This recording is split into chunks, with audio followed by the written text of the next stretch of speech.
Next, we are going to look at some further basic building blocks for programs, functions and structs. When you hear the term struct, you might not know what it is. In contrast to Python or Java, Go does not have classes. However, structs come pretty close to them. They're more like data containers. Again, I want to focus on the code and won't embed the code inside an application. Instead, we're simply going to define some functions and structs which can then be imported inside the main function. Let's create two new packages inside the internal folder, one for functions and one for structs. So I'm going to create two new folders in the internal folder. One will be functions. I'm going to create the file while I'm at it, functions.go. And one more, which will be structs. And I call the file structs.go. We will start by looking at functions. So let's open the functions file. And as always, we need to declare our package first. So I'm going to call this one functions. You define a function by using the func keyword. Next, you put in the name of the function. Inside the parentheses, you put in the names of the arguments followed by their type. Notice that if consecutive arguments have the same type, it is enough to just give a type for the last argument of that group. Lastly, you need to say what type this function returns. If it is a single piece of output, just put the type there, else you can put a list of types in there. Notice that the position of the return arguments must match. Finally, we add a pair of curly braces and put the code for our function inside that pair of curly braces. You return a value from a function by using the return keyword. So let's define a function called add that takes an x and a y value and just adds them together. We'll add two values.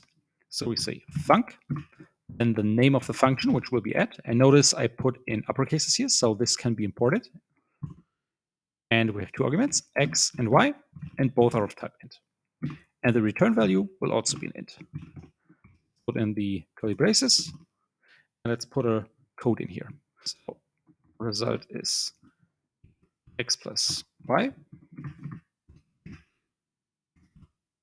Then we return the result. This function is pretty straightforward. Two integer inputs, x and y, and a single integer output. Notice how I only put an int declaration after y. Since I didn't give one to x, the compiler assumes that x will also be an integer. When we talk about functions, we must also talk about error handling. When learning about Go, it is a good idea to learn about it as early as possible. That is because in Go, you explicitly handle possible errors. Usually, functions return a value and an error. That error can be empty or nil, but you need to make sure to evaluate for an error when you check the return value. The way we do this is to simply return two things from our function, the actual output and an error. If everything runs smoothly, the error is simply nil. Let's illustrate this with a simple example where we divide two numbers with each other. If the denominator is 0, we want to return an error. By looking at this, you will also see how we do if conditions in Go. To create an error, we must import the errors package since this contains necessary functionality to create errors. So let's do the import first.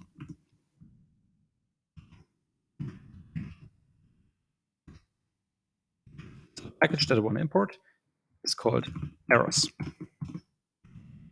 Then we define a function. And this function will divide two values. So func and the name of the function, which will be divide. And notice that this is in uppercase because I want to be able to import this at some other place. So we have an x and a y value, and let's make this float 32. And it returns a float 32, also an error. And let's put some code in there. So the first thing that we want to do is we want to check for a 0 in the denominator. So we say if y is equal to 0, and what we want to do is, then what we want to do is we want to return, let's just return a 0 and errors. So the package that we just imported, new. So we want to create a new error, and let's give it a message: division by 0. If that is not the case, then we just keep going with our code. So let's calculate the division then. The result will be equal to x divided by y. And then we return the result. So return result. Obviously, we got to return two things. So the first one will be the actual value for the division and the error. And we don't have an error at this point, so we just say no. Once more, do you see what I'm doing here? I'm declaring that the function returns two values. The first value will be a float. The second value will be of type error. At first glance, this might seem odd to you. Why return a value and an error at the same time? Well, every time we return this, the user can check whether the error is nil or not. So first we check whether the denominator is actually equal to 0. If that is true, the first return value is simply 0, and the second value is an error that we create by using errors.new and an error message. However, if that is not the case, we keep going in our code and do the division. Then in the end, we return the result and missing value for the error. The basic idea is that the end user of our function will run a function, check and handle a potential error, and then work with the resulting value if our error is simply nil. Hence, the basic idea is to just cascade the error up to the user or application. In my opinion, I think that's a great way to handle errors, and it forces you to actually handle potential errors, which results in more robust code. Anyways, that is the basic idea of creating functions. I know that the functions that we have written so far are not really useful, but this is about the general rules on how we design functions. At this point, we don't want to create any functions that really do something useful. So let's keep rolling with structs. So I'm going to open so first of all, I'm going to save this, and then I'm going to open the structs.go file. Again, you can treat a struct like a class which holds a whole bunch of data. So the first thing we do is we declare the package. I'm going to call this one structs. The way we create a struct is pretty straightforward. We use the type keyword followed by the name of our struct, and then just add the struct keyword. Remember that the struct is a container for data. Hence, when you define a struct, you define what fields and the respective types the struct is made of. For example, let's say that we want to define a point struct that has two data points, x and y. So let's define a point. So we say type, and it's uppercase because I want to be able to import this somewhere else. Struct, then curly braces, and then come the fields. So we have an x field, and again uppercase because I want to be able to access this from somewhere else, which is going to be an integer, and a y value, which is going to be an integer. Notice that I'm not using commas at the end. Of course, you can use all the available data types, or actually other structs, to define your struct. Just like in other languages, you can also create methods for structs. The way you define methods is pretty similar to defining functions. However, there's just one thing you need to add. After the funky word, you add another parenthesis with the struct inside. For example, let's create a rectangle struct, and let's define a method that calculates the area of our rectangle. So first of all, I'm going to define the rectangle. So I'm going to say type rectangle struct, and it has the following data fields: height, which is a float 32, width, which is also float value. So the rectangle has two data points inside, the width and the height. Each of the data point is a 32-bit precision float. Next, we add a getSize method that calculates the size of the rectangle. So we say func. And now the new thing is we add another pair of parentheses, and we put the struct inside. So let's call this R, and R is a rectangle. So R represents the instance of the struct. And then we add the name of the method, so getSize. And the return value will be a float 32. The first thing we do is we calculate the size. So size is equal to r.height. So we take the height of our rectangle and we multiply that by the width of our rectangle. And then we just return the size. In this example, you can see how we access the data points inside your struct. Just like in most languages, we simply use a dot to access the fields inside of a struct. Inside the method, we multiply the height and the width data points. Afterwards, we return the result of that calculation. Now, let's take the functions and structs that we have just created for a little test drive inside an application. For this, create a new package inside the command folder, and we're going to call this one example2. So let's save this. Add a new file in the command folder, and I'm going to call this example2, and the file is going to be called example2.go. First, we need to declare a package and then import our functions and structs packages. Also, make sure to import the format package. We'll use that to print some stuff to the screen. So first of all, we're going to declare package, and I'm just going to call this main because this will be a application. Next, we do some imports. So import some stuff. So import. Now, the first thing we're going to import is format. So the convention is that we first put in the standard library stuff, and now we use our internal stuff. So that one can be accessed by first using the entire path of our project. So that's going to be GitHub. And I'm using my GitHub handle and Go Basics. That was the name. We go into the internal folder, and then we take the functions package. So we're going to do the same stuff for the struct. So github.com, basically my GitHub handle, basics, internal, and then structs. The way we import internal and external packages, so pretty much everything except for the standard library, is by using the entire project path. Luckily, I will be able to access functions and structs by their package names now. I have to use the entire path only when importing them. So next, we create a main function that will hold all of our code.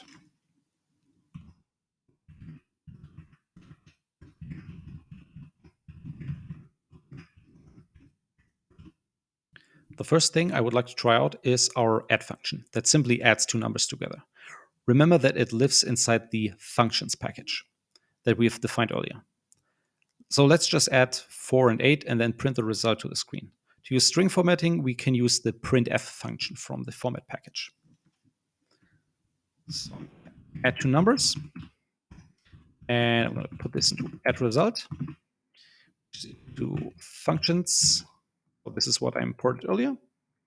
Dot add, that's our add function, and we use 4 and 8.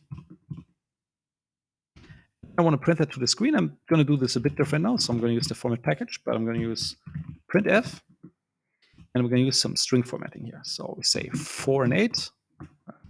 8 is equal to what's going to be a digit. And let's put in a line break. And we're going to put in the add result. That's string formatting. So printf takes a string, and the usual string format is like %d for digits and so on.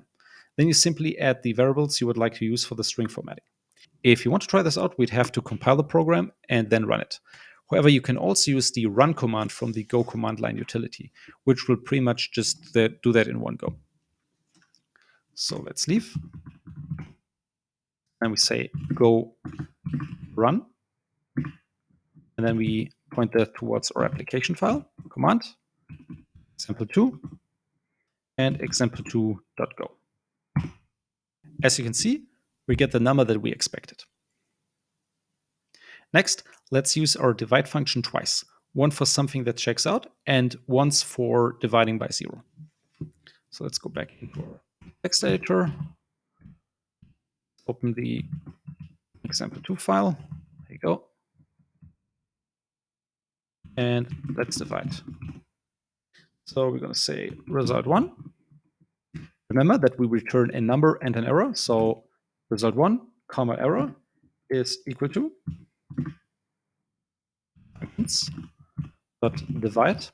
And by the way, notice that I imported the structs package before, and it was removed because Go will remove every code that is not necessary or not used at all. So functions.divide, and we're going to divide 4 by 2. And then what we're going to do is we're going to handle potential errors. So if you say if error is not equal to nil, so if there is an error, we panic. using that error. And then result 2, comma, error is equal to functions divide 10 0. If there's an error, we're going to do the exact same thing. We're going to panic using that error.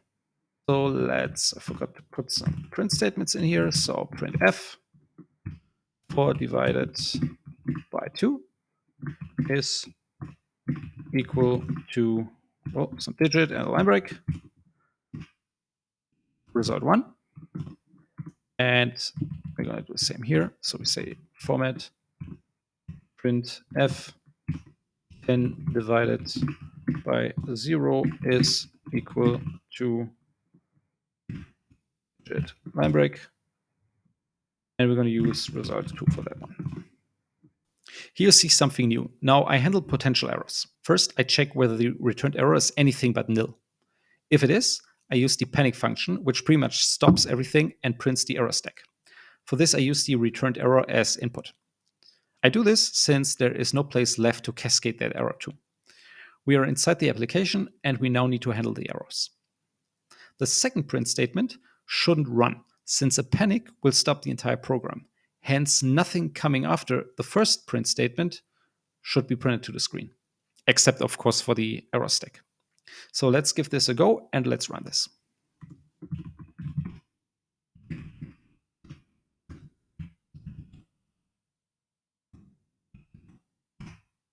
As expected, we do get a first result, but then we see that Go panics and prints the error stack. If we look at the error, we should find our error message that we defined earlier somewhere here.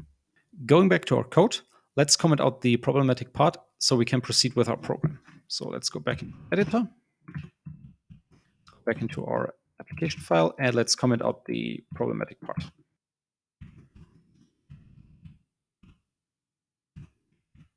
You can see that we can also use C-style multi-line comments here. So next, let's create a simple instance of a point.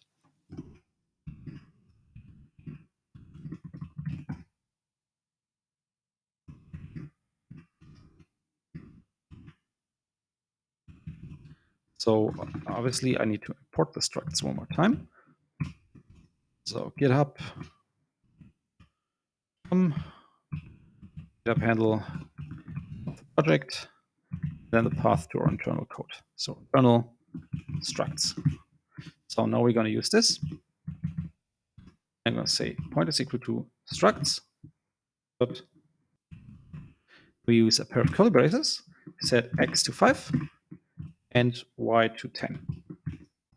And then let's print something to the screen. Print f. Our point is located at x equals, some number, comma, let's use semicolon, y, some number, line break. Then we're going to use our point.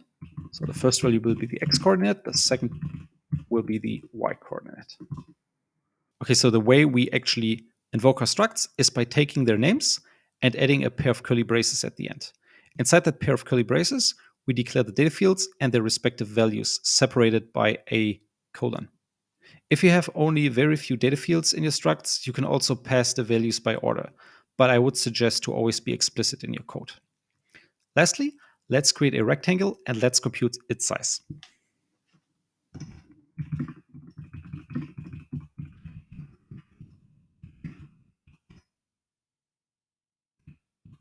So we're going to call this one rectangle, and that one will be structs rectangle equal, and the height will be, let's say, 14.2, width will be 19.05.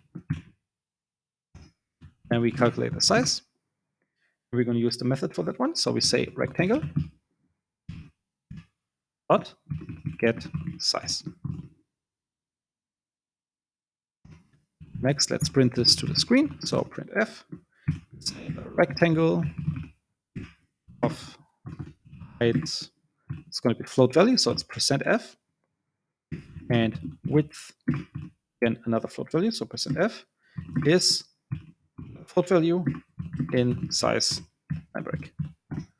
Then we're going to add our values. So it's going to be rectangle dot height, rectangle dot width, and the size that we calculated. Great. So let's make sure this runs. So go run command example2. Go, and there you go. Great. That finishes up our short introduction to functions and structs. Next, we're going to have a look at control structures like loops and if statements.